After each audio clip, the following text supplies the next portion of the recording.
Hi, parents. Thank you so much for taking time out of your busy schedules to watch this hopefully pretty short video just about some basic things in fifth grade. So I wanted to take the time to walk you through a few things so that you are not surprised by them and that you're aware of and able to understand what your kids are coming home and articulating. So let's just jump right in. As you know, my name is Heather Welburn and I'm married to Taylor. We have 3 children. That are our biological children, and then 1 adoptive child. She's actually not in this picture. She's in college. We took her in when she was around 16 years of age, and she's been with us off and on for the last several years. But I have Hudson, who's 3, and Britton, who is also in 5th grade, university model, and he is 10. Maddie, who's 8 and in 2nd grade here at LCA, and then Brianna, who is 19, and she attends Truett McConnell College. We have a small farm. We love our animals, and we have 2 goats and multiple cats and 3 chickens, and we enjoy getting to work with them and spending time with them. I attended Truett McConnell University. It was Truett McConnell College at the time. Received my Bachelor's of Education and also a reading endorsement. Later went on to receive my gifted endorsement and have a passion and interest in instructional technology, and have done some extensive training outside of the college realm with instructional technology and enjoy using it in the classroom. So you will see probably some various things come home, and the kids will be on various interfaces that allow them to kind of integrate technology into the teaching and learning environment. My teaching career consists of working in Gainesville City originally. And then after Gainesville City, my husband decided together it was time to move to Texas to pursue him getting his master's degree at one of the seminaries in Texas. And so we moved out there for a couple years, and I didn't teach while I was out there. But then when we came back, I began teaching in Hall County schools and taught a variety of types of classrooms in Hall County schools, taught a variety of different learning styles and different teaching environments. So that was a great opportunity for me to broaden my horizons and get some exposure to various learners. And then the Lord thankfully brought our family to Lanier Christian Academy 4 years ago, and we have been here ever since and have loved every minute of it and loved to watch the school grow and all the things that the Lord is doing in our school here. So that's a little bit about me. I enjoy cooking and traveling. We host game nights at our house. My partner in crime, Miss Grunlock, and I are very good friends, and we enjoy working together, and the Lord has blessed us with that friendship. I am a weather guru. I love weather. People jokingly say it's weather with Heather, and I do. I follow weather. I follow weather blogs, and I'm just kind of a nerd in that way. So when we get to our weather chapter, it's always a joy for me to be able to share my passion with the students. So I love dark chocolate, fruit, and Chick-fil-A. And I am a sparkling water fan. I love bubbly sparkling water and Pellegrino and all of those that many people do not like. I happen to love a lot. So also love Georgia football, Braves, the beach, the mountains, and my husband and my children and I love to go to Dollywood. We have season passes, and we enjoy it going to Dollywood and hanging out with our family. So why the pineapples? I know when you came in from open house, you saw lots of pineapples. The kids even had pineapples on their desk and just kind of scattered throughout. Well, for 2 reasons. One, last year, 5th grade was located farther away from the lower school, and we decided we were kind of on an island. So we all took on an island fruit, and that island fruit kind of became a running joke that we were on our little island up there, and it just brightened the place up. But as I got to thinking and researching the pineapple, it is a symbol for hospitality, and it is a symbol for a welcoming environment, and that is what I want our classroom to be. And it also, you see all kind of be a pineapple, stand tall, wear a crown, and be sweet on the inside. But I think that speaks a lot to what Christ wants us to do. Stand tall when we can't, when we don't know what to do, and we have to lean on Him. And that inside, we are to be sweet as honey and pour into others and serve others in that hospitable manner as Christ did. And through that, we are, as Ephesians says, being kind and compassionate to one another, forgiving one another just as He forgave us.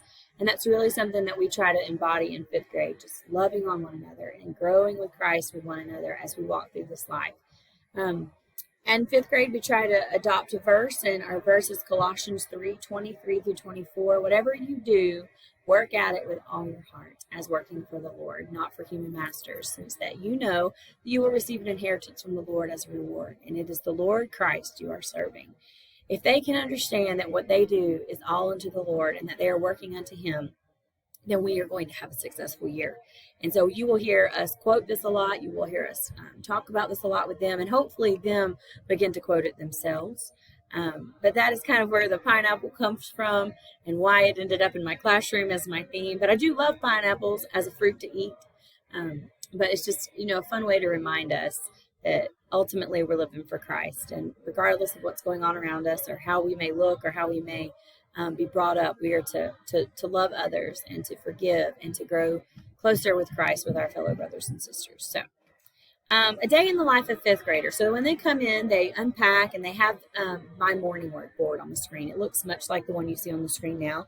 It'll have some things that they need to do, and it'll have some reminders whether they need to turn in some homework or whether they need a particular book for class. All of those things will be on the morning work board. I encourage them every morning when they come in not to grow complacent and just pretend like it's the same old thing always up there, but to always read it. And then I reminded them I occasionally throw in a surprise just to see if they're reading it.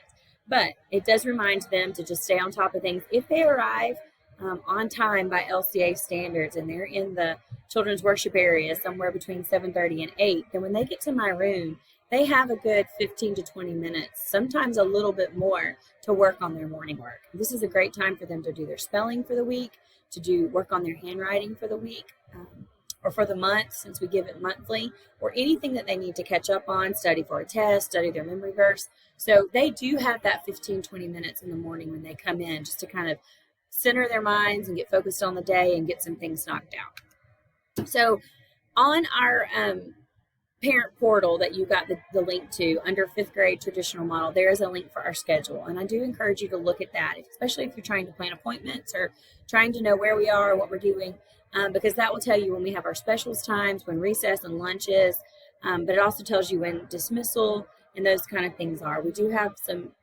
more stringent dismissal policies this year just for the safety of our students, in that after a certain point they won't allow you to check them out unless you're sitting in carpool or waiting until carpool is over.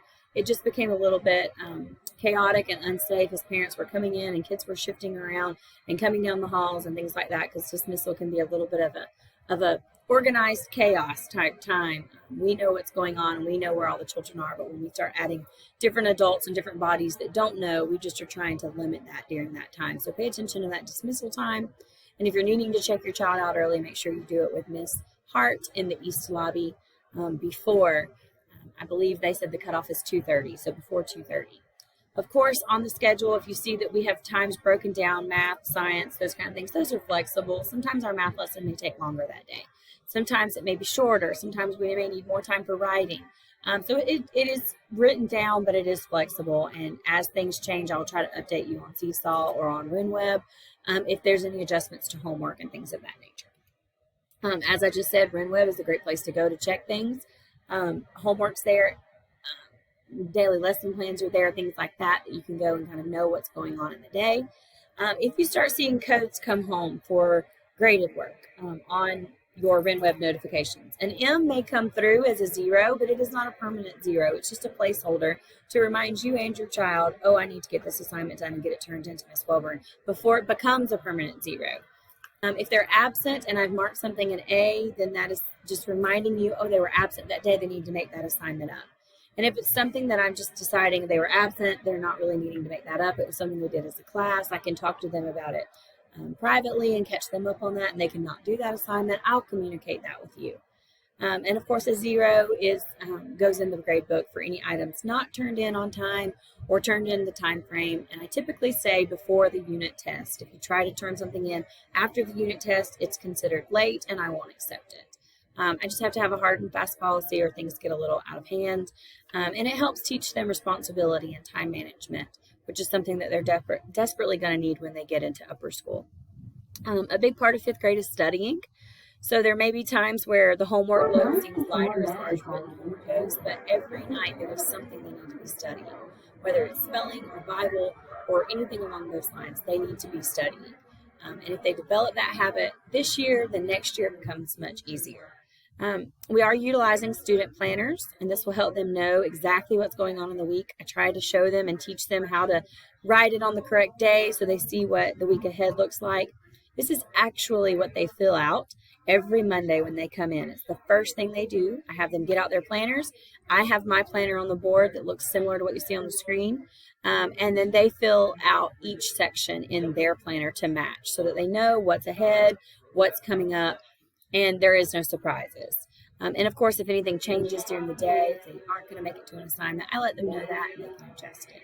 We're going to hope and shoot for graded papers coming home on Thursdays in their communication folder. There will be the occasional time I say we had a crazy schedule today, we didn't get back to the room in time to pass those out or things like that. But for the most part, communication will come home on Thursday in their folders with their graded information in it. If it's a check, it signifies that they got 100.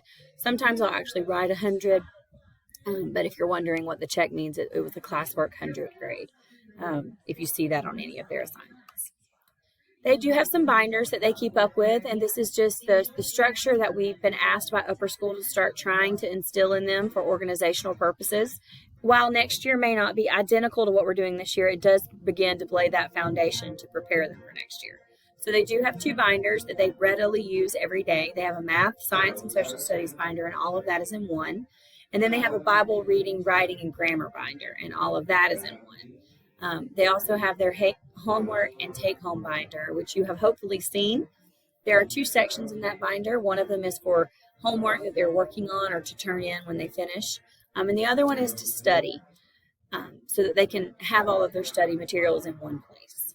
Please don't throw anything away in those binders until we tell you to or we've asked them to. Usually we try to clean out each unit so that they aren't overloaded, but it just keeps us from losing something important.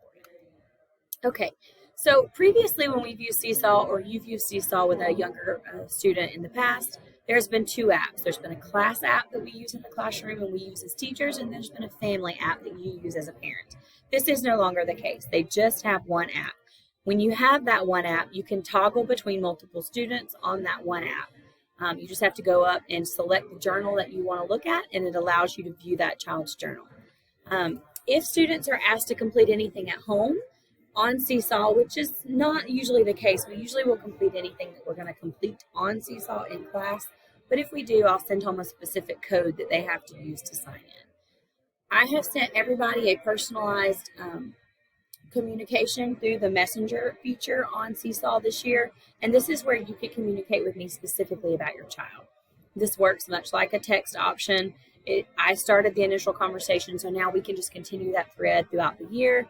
If you have something you need to communicate with me, a transportation change, or just a question you have about an assignment, that is the easiest and fastest way to get in touch with me. So please try to utilize that and take advantage of being able to get in touch quickly, and I can respond pretty rapidly compared to like an email or things like that. We are using Google Classroom to complete and turn in assignments. Most of the students have been added to my classroom at this point since we've been working on our writing, and they're able to access our website and any links if God forbid some of them were to come down with COVID or have to be out because a family member has it. We do have the digital learning option, and that link would be on our Google Classroom as well. Speaking of the 5th grade website, we have worked very diligently over the last several years to compile a website where everything is located for our students in the event that they forgot their notes at home the night before, or forgot their notes at school the night before a test, or they forgot their spelling, or they forgot a workbook page. We have tried really hard to put everything that they could need on the LCA 5th grade website. And this is the link. It is a live link. So if you click in this presentation, you should be able to click it. If not, go on the portal, and I have uploaded this PowerPoint so you can click to this slide and click on it that way. We use Behavior Island in 5th grade. They earn Island bucks, and they can cash those in the last Friday of the month for various things. They can save them up, they can bank them, they can also lose them, which hasn't happened very much, but I'm hoping won't happen much this year. But they are excited to work towards those rewards. All right, I'm going to do a separate video for all of the subjects so that I can explain them in detail, but I wanted to give you kind of an overview and introduce myself so that you know who your child is interacting with every day. So make sure you watch part 2 in order to hear about some of the different subjects